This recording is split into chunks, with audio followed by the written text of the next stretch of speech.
Good morning all student. आज आपण MA भाग 3 पॉलिटिकल सायन्स यामध्ये आपला तिसरा पेपर होता इंटरनॅशनल लॉ. यामध्ये आपले 2 युनिट पूर्ण झालेले होते. तिसऱ्या युनिटला सुद्धा आपण सुरुवात केलेली होती. तिसऱ्या युनिटमध्ये तिसरा पॉईंट होता प्रत्यार्पण.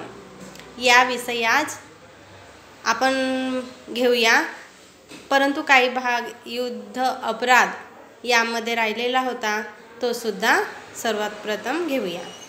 आपण आज बघूया युद्धाचे प्रकार व युद्धासंबंधीचा कायदा.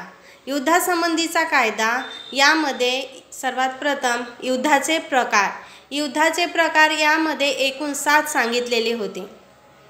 त्यामध्ये सर्वात पहिला पॉईंट्स होता न्यायपूर्ण आणि अन्यायपूर्ण युद्ध. न्यायपूर्ण आणि अन्यायपूर्ण युद्ध. त्यानंतर दुसरा पॉईंट्स होता व्यक्तिगत आणि सार्वजनिक युद्ध. त्यानंतर तिसरा पॉईंट्स होता आपला पूर्व आणि अपूर्व युद्ध, म्हणजेच पूर्ण आणि अपूर्ण झालेले युद्ध. त्यानंतर चौथा पॉईंट्स दिलेलं होतं की औपचारिक आणि अनौपचारिक युद्ध. त्यानंतर 5वा पॉईंट्स होता गृहयुद्ध किंवा यादवी युद्ध. त्यानंतर 6वा पॉईंट्स दिलेलं होतं की छापामार किंवा गोरिला युद्ध. यामध्ये सुद्धा त्यांनी अनेक असे पॉईंट्स दिलेले होते. त्यानंतर त्यांनी 7वा जो आखरीचा पॉईंट्स होता त्यामध्ये त्यांनी समग्र किंवा सर्वकष युद्ध याविषयी त्यांनी माहिती सांगितलेली आहे. त्यानंतर आपण सर्वात पहिला पॉईंट्स घेऊया आज युद्धाचे प्रकारमधला न्यायपूर्ण आणि अन्यायपूर्ण युद्ध. न्यायपूर्ण तसेच अन्यायपूर्ण युद्ध यामध्ये आपल्याला सर्वात प्रथम काही शास्त्रज्ञांनी सांगितलेल्या काही महत्त्वपूर्ण अशा व्याख्यासुद्धा होत्या. त्यामध्ये त्यांनी युद्धाचे जे प्रकार सांगितलेले होते त्या प्रकारांमध्ये अनेक त्यांचे महत्त्वसुद्धा सांगितलेले आहे. त्यांनी युद्धामध्ये जो झालेला होता त्याचा उद्देश, प्रकृती आणि प्रसार यावरूनच त्यांनी युद्धाचे त्या प्रकार सांगितलेले होते. त्यामध्ये आपला पहिला प्रकार आहे न्यायपूर्ण आणि अन्यायपूर्ण युद्ध.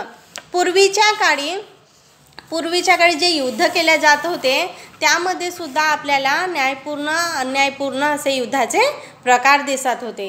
त्यामध्ये पूर्वी युद्धाच्या कारणावर विशेष भर दिला जात होता. त्यामुळेच त्यांनी मध्ययुगीन काळातही युरोपमध्ये जो युद्ध लढविलेला होता त्यामध्ये सुद्धा धार्मिक दृष्टिकोन आपण बघितलो. त्यानंतर आपल्याला योग्य जे कारण होते त्या कारणाकरिता सुद्धा अनेक अशा त्या ठिकाणी झालेल्या युद्धामुळे, न्यायपूर्ण आणि अन्यायपूर्ण युद्धामुळे त्यामध्ये काही धार्मिक रूढी परंपरा त्यांना मुख्य उद्देश त्यांचा ठरत असत. त्यामुळेच आपल्याला त्या ठिकाणी दुसरे युद्ध हे सुद्धा त्या ठिकाणी एक धर्मयुद्ध म्हणून बघितल्या जात होते. त्यानंतर आजच्या युगामध्ये सुद्धा या ठिकाणी न्यायपूर्ण व अन्यायपूर्ण असे दोन्ही प्रकार आपल्याला दिसून येतात. सामाजिक तसेच आर्थिक कारण आज सुद्धा वैधानिक राज्याची त्यामुळे निर्मिती झाली होती. त्या निर्मितीमुळेच आपल्याला त्या ठिकाणी राजनैतिक कायद्यांचा सुद्धा उगम दिसून येतो. त्यामुळे त्या ठिकाणी प्रादेशिक अखंडता आणि त्यांची सुरक्षितता राखण्यासाठी सुद्धा त्यांनी अनेक युद्ध केलेले होते. त्यानंतर त्यांनी व्यक्तिगत आणि सार्वजनिक युद्ध दोन सार्वभौम राज्यातील युद्धाला सार्वजनिक युद्ध सुद्धा म्हणतात. 2 राज्यातील सार्वभौम युद्धाला सार्वजनिक युद्ध असे सुद्धा त्यांनी म्हटले आहे. परंतु दोन जमीनदारांमध्ये होणारा युद्ध, परंतु दोन जो जमीनदारांमध्ये युद्ध होत असतो त्या ठिकाणी सुद्धा आपल्याला सामाजिक परंपरेवरून त्यांचे महत्त्व दिसून येतात. त्यामुळेच त्यांचे जे युद्ध सुरू असतात त्या युद्धामुळे सुद्धा आपल्याला सामाजिक आर्थिक क्षेत्रातही त्यांचे महत्त्व दिसून येतात. त्यामुळे राजनैतिक आर्थिक तसेच सामाजिक कृतीतूनही त्यांची सामाजिकता आपल्याला दिसून येत असतो. त्यानंतर तिसरा पॉईंट त्यांनी दिलेला होतं पूर्ण आणि अपूर्ण युद्ध. त्यामध्ये त्यांनी जेव्हा एखादे राष्ट्र जर दुसऱ्या राष्ट्रांशी युद्धाच्या वेळेस जे काही त्यांचे नीतिनियम किंवा त्यांच्या चालीरीती रूढीप्रमाणे त्यांचे जे युद्ध चालत असतात त्या ठिकाणी सुद्धा सामाजिक अडचणीसुद्धा उद्भवत असतात. त्यामुळेच त्यांनी राज्यामध्ये जो भेदाभेद, राज्यामध्ये जो काही युद्धाचे जे प्रमाण वाढत असत त्यामुळेच त्यांनी राजनैतिक तसेच सामाजिक आर्थिक बाबीमध्ये सुद्धा त्यांचे महत्त्व दिलेले आहे. त्यामुळेच राज्यामध्ये जे होणारा युद्ध होता ते लोकांपुरतेच मर्यादित असत. त्यामुळे ते मर्यादित असलेले तसेच राजनैतिक, सामाजिक व आर्थिक अशा तिन्ही बाबतीत सुद्धा आपल्याला हे युद्धाचे अपूर्ण युद्ध असे दिसून येतात. त्यामुळे त्यांनी चौथा पॉईंट्स दिलेलं होतं की औपचारिक आणि अनौपचारिक युद्ध.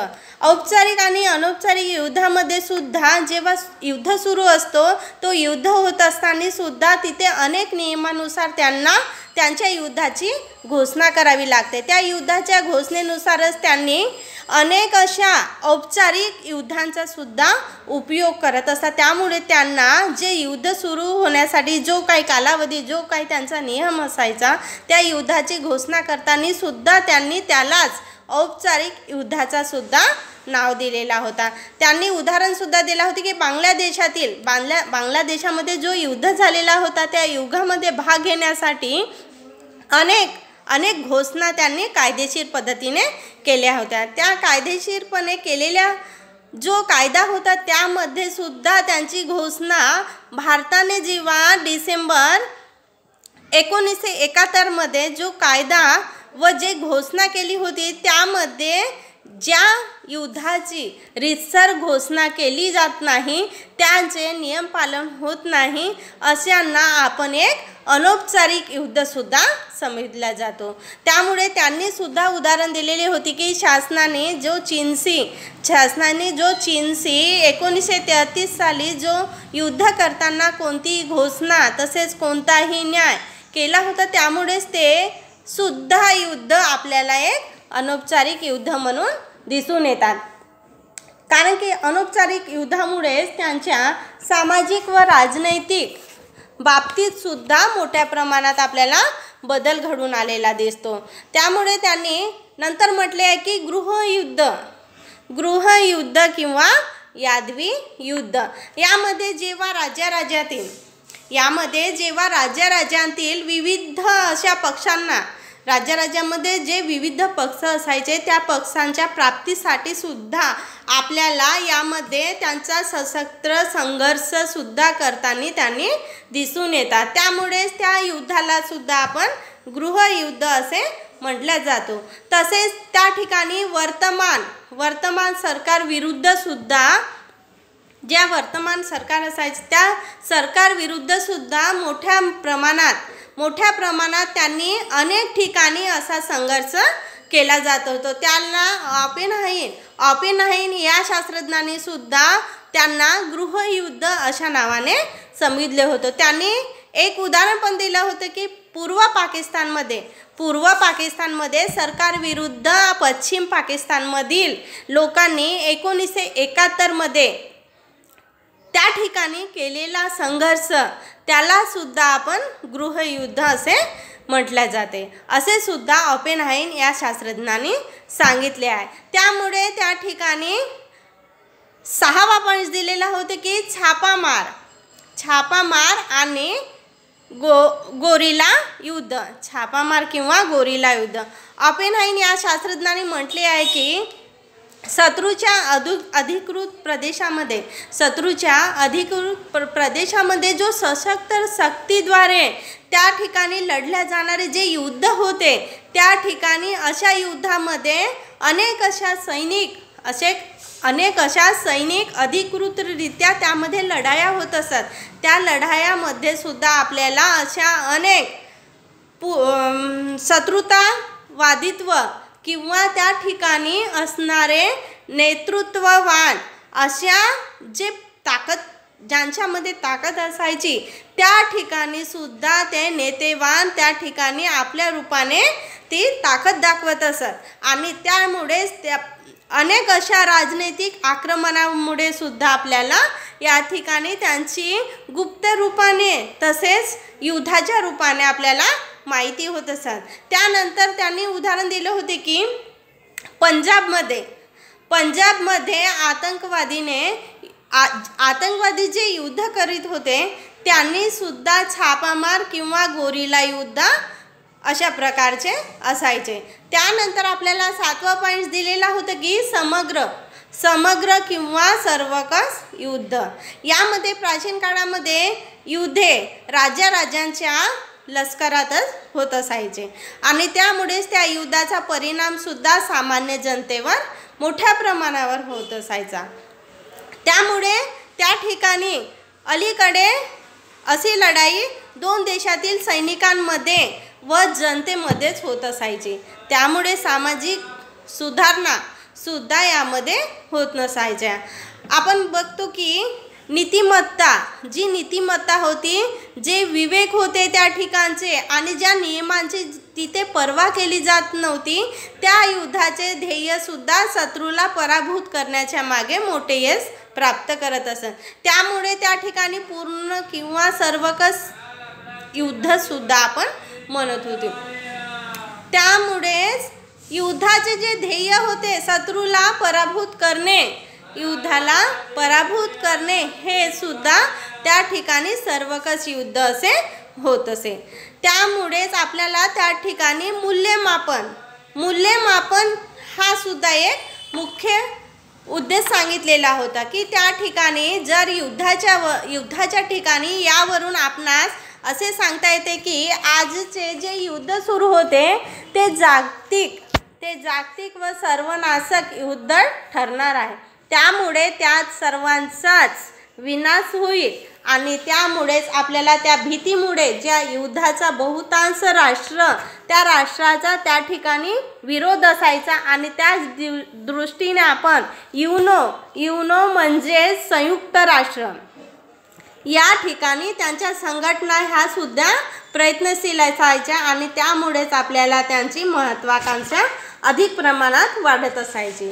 त्यामुळे आजचा आपला हा 3ऱ्या टॉपिकमधला 3रा पॉईंट्स पूर्ण झालेला आहे. थँक्यू.